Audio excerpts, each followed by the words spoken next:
இனி அவங்க அம்மாவுக்காக வாழ்க்கையே தியாகம் பண்ணுவாங்கன்னு நீங்கள் விரும்பினீங்கன்னா இந்த சேனலை லைக் பண்ணுங்கள். வாங்க வீடியோக்குள்ளே போகலாம். பாக்கியா சொன்னதை நம்பாமல் கோபியும் செலினும் போய் சுதாகரை கேட்க போகிறேன்ட்டு போகிறாங்க. அங்கே போய் மொக்கப்பட்டு வருவாங்கன்னு நீங்கள் விரும்புகிறீங்களா? மொக்கப்பட்டு வர்றாங்க அவங்க. சுதாகர் எப்போவுமே பச்சோந்தி மாதிரி இந்த பக்கம் ஒரு பேச்சு அந்த பக்கம் ஒரு பேச்சு தான் பேசிகிட்டு இருக்காரு.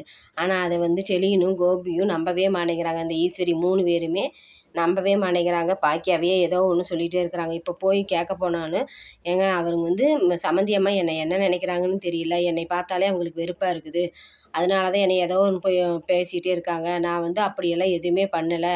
எனக்கு 1 மாதத்துக்குள்ளேயே இந்த ரெஸ்டாரண்ட்டு அந்த இடத்துக்கு நான் வச்சு ஆகணுங்கிற மாதிரி எனக்கு இது இருக்குது. அப்படி இல்லைன்னா என்னோடய பார்ட்னர்ஸ் எல்லாம் என்னைய பேசுவாங்க. அதுக்காக தான் நான் திடுதிப்புன்னு இப்படி செஞ்சேன். அவங்க எல்லாருமே என் பேர்லேயும் நிதிஷ் பேர்லேயும் மாற்றலான்னு தான் சொன்னாங்க. அது நான் செய்கிற நம்பிக்கை துரோகம் தப்பு அப்படிங்கிறத புரிஞ்சுக்கிட்டு தான் நான் உங்கள் இனியா பேர்லேயே மாற்றினேன். ஏன் இந்த சம்மந்தி அம்மாவுக்கு இதை பற்றி புரியவே மாட்டேங்குது. நான் எக்ஸ்பிளைன் பண்ணனே, நான் அப்படியெல்லாம் ஏமாத்தலை எடுக்கலை, உங்கள் இனியா பேரில் தானே நான் வச்சுருக்கேன், என் மாத்திரத்தை வந்து என் பேரில் மாற்றிருப்பேனல்ல அப்படின்னால நான் எக்ஸ்பிளைன் பண்ணிட்டு தானே வந்தேன். மேனேஜ்மெண்ட் பொறுப்பெல்லாம் நீங்கள் தான் எடுத்துக்கிறது அப்படின்னு தானே சொன்னேன். ஏன் இப்படி இருக்காங்க? வேணா இப்போ கூட நான் எழுதி தரேன், மேனேஜ்மெண்ட் பொறுப்பு எல்லாமே அவங்களது தான், வருமானமும் எல்லாம் அவங்களுக்கு தான் சேரும்ன்ட்டு நான் எழுதி கொடுக்கட்டுங்களா? நம்பிக்கை இல்லைனா அப்படின்னு சொல்லி சுதாகர் கேட்குறான். கோபி அப்படியெல்லாம் இல்லை, விடுங்க நான் பார்த்துக்கிறேன் அப்படின்னு சொல்கிறேன். நான் இதே இதில் உங்கள் இடத்துல நான் இருந்திருந்தேன் இப்படியெல்லாம் நான் கேள்வி கேட்க மாட்டேன். நீங்கள் என் மேலே நம்பிக்கை இல்லாமையே நீங்கள் பேசுகிறீங்க. இதோட 2 டைம் கேட்டுட்டீங்க. நான் வைக்கிற நம்பிக்கை ஏன் நீங்கள் என் மேலே வைக்க மாட்டேங்கிறீங்கன்னு எனக்கு ஒன்றும் புரியல அப்படின்ட்டு நல்லவனாட்டவே சுதாகர் நடிக்கிறான். எனக்கு ஒரு அவசர வேலையாக நான் வெளியில் கிளம்புறேன், வேணா நீங்கள் உங்கள் மாப்பிள்ளையும் உங்கள் பொண்ணையும் பார்த்துட்டு கூட கிளம்புங்க, ஒன்றும் பிரச்சனையும் இல்லை, அவங்ககிட்டையும் கூட கேளுங்க என்னன்ட்டு அப்படின்னு சொல்லிட்டு சுதாகர் கிளம்பிடுறான். ஆமாம், இவ்வளோ நல்லவராக இருக்கிறாரு, ஏன் அம்மா இப்படி இவங்களை புரிஞ்சுக்காமையே பேசுகிறாங்க அப்படின்னு சொல்லிட்டு செலியும் பேசிகிட்டு இருக்கான். சரி வா கிளம்பலாம், என்ன தான் பண்ணுறதுன்னு எனக்கு ஒன்றுமே புரியல. இவர் பேசுகிறத பார்த்தா கரெக்டுங்கிற மாதிரி தான் தோணுது, ஒரு விதத்தில் பயமாகவும் இருக்குது. பாக்கியா சொல்கிற மாதிரி என்னன்னே தெரியல. சரி நம்ம பொண்ணு வேற கொடுத்துட்டோம், நம்ம என்ன பண்ணுறதுன்னு யோசிக்கலாம், வா வீட்டுக்கு போகலாம் சரி அப்படின்ட்டு இன்னும் 2 பேரும் கிளம்புறாங்க. ஈஸ்வரி இவங்களுக்காக விழி மேலே விழி வச்சு காத்துட்ருக்குறான், என்ன நடந்துக்குது என்னன்ட்டு. இன்னும் கோபி வந்தானே, வா கோபி என்னாச்சு அப்படின்னு சொல்லிட்டு, வர்றேம்மா வீட்டுக்குள்ளே தானே வர்றேன், சொல்கிறேம்மா அப்படின்னு சொல்லிட்டு சரியா பாக்கியாவை கூப்பிடுன்னு சொன்னேன். பாக்கியாவை கூப்பிட்டு பேசுகிறான். அவங்க தெளிவாக தானே இருக்காங்க, நீ ஏன் இப்படியெல்லாம் குழம்பி இருக்கிற, ஒன்றுமே இல்லை, எல்லா பொறுப்பும் உங்கள்கிட்ட தான் இருக்கும் அப்படின்னு சொல்கிறாரு. அப்படின்ட்டு இன்னுமா நீங்கள் அவங்கள நம்புறீங்க?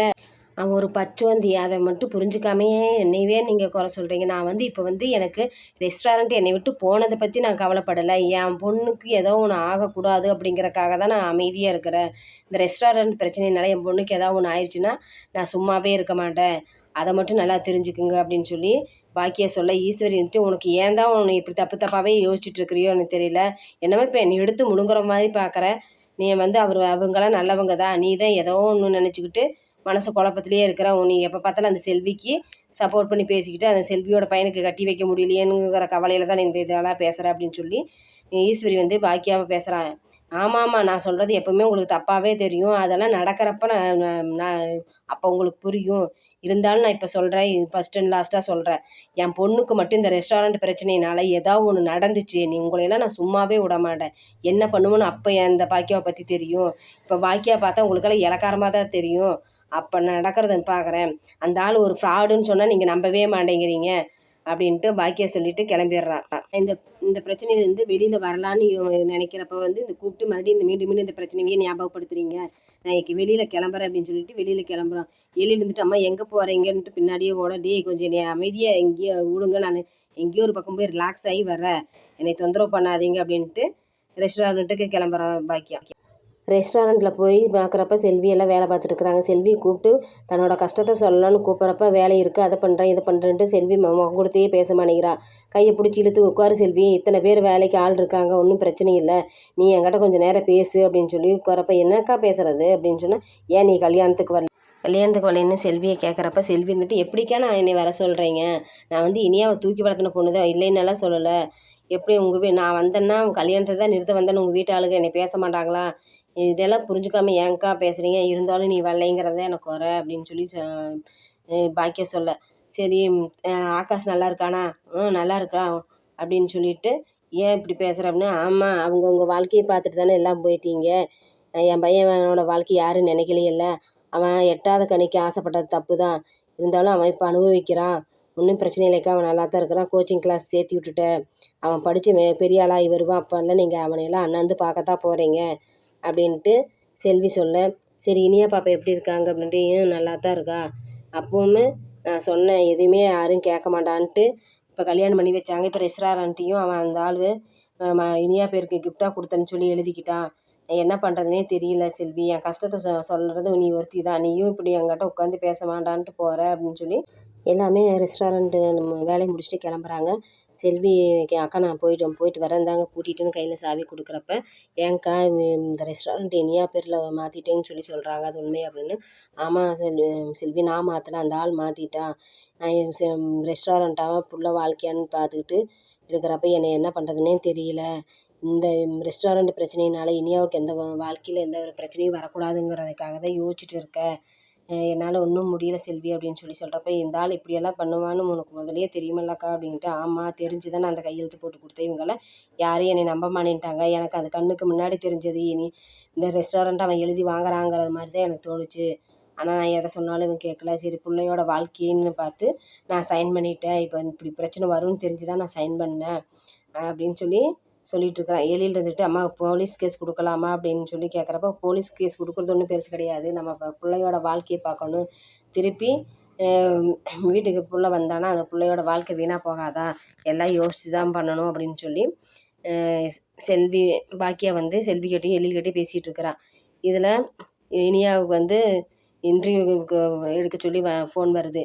இன்டர்வியூ எடுக்க போகிறான்ட்டு கிளம்புறப்ப நிதிஷ் இன்றைக்கி கெஸ்ட்டெல்லாம் வர்றாங்க, கொஞ்சம் வீட்டில் இரு அப்படின்னு சொல்கிறாங்க. இன்றைக்கி தான் இன்டர்வியூ எடுத்துக்கிட்டே ஆகணுமா, நாளைக்கு எடுக்க முடியாதா, முக்கியமாக நம்ம நபராம்மா, அவங்களுக்கு இன்றைக்கே இன்டர்வியூ பண்ணி ஆகணும், அவங்க வேறு வெயிட் பண்ணுறாங்க, நான் போகிறேன் அப்படின்னு சொல்லிட்டு கிளம்பி போகிறப்ப நிதிஷோட அம்மா இருந்துட்டு கோயிலுக்கு போகணும்னு சொல்லிட்டு இன்டர்வியூ எடுக்க விடாமையே தடங்கல் பண்ணிக்கிட்டு கோயிலுக்கு அதை போயே ஆகணும்னு சொல்லி கூட்டிகிட்டு போகிறாங்க.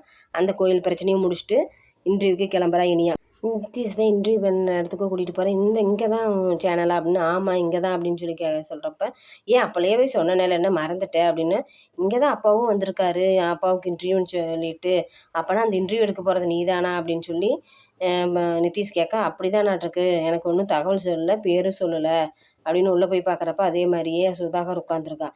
சுதாகரை இன்டர்வியூ பண்ணுறதுக்காக தான் போயிருக்கான்னு சொல்லி தெரியுது. அப்போ தான் சுதாகருக்கும் தெரிய வருது, இது தெரிஞ்சிருந்தால் முன்னாடி இன்டர்வியூ எடுக்க விடாமல் நான் இன்டர்வியூக்கே வரலன்னு சொல்லியிருந்திருப்பேன், இப்படி ஆயிடுச்சு, இவன் என்ன கேள்வி கேட்க போகிறாளோ என்னன்னு தெரியல அப்படின்ட்டு சுதாகரை திருட்டு மொழி முழிக்கிறான்.